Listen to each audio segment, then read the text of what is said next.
thousands, hundreds of thousands, millions, and billions of dollars are lost because of the lack of this one particular thing when it comes to investing. Investing itself is an emotional game. That is the problem, right?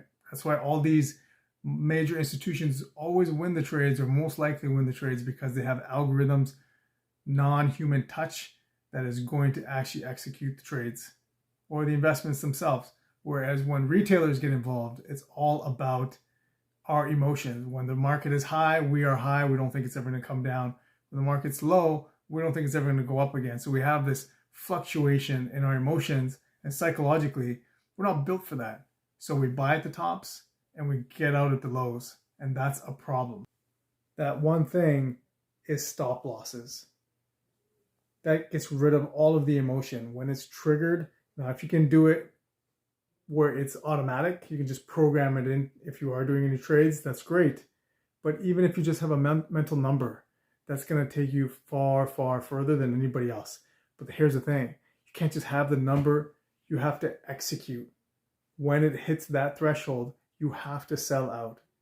And here's what ends up happening. And it happens to me, and still happens to this day, is the fact that you think everything is going to bounce back.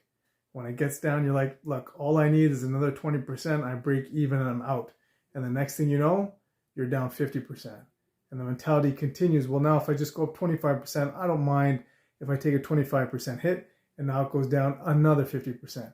This cycle continues until you're completely liquidated in your position, or it's not even worth getting rid of, and it just goes to zero. Stop losses will keep the light on. When you don't have stop losses, it's always stress. There's always anxiety. You don't know what's going to happen. Now, when the market is hot, things are great. You're like, I don't even need a stop loss. Who cares? But then when it starts to get volatile, or it's now in a down market like it is now, you're like, it's gone down more than I've ever seen it before. It can't possibly go lower, and it can always go lower. I found that out the hard way, and many others have. Actually, anybody who's ever recommended or strongly suggests that you should have stop losses, they're telling you for a reason.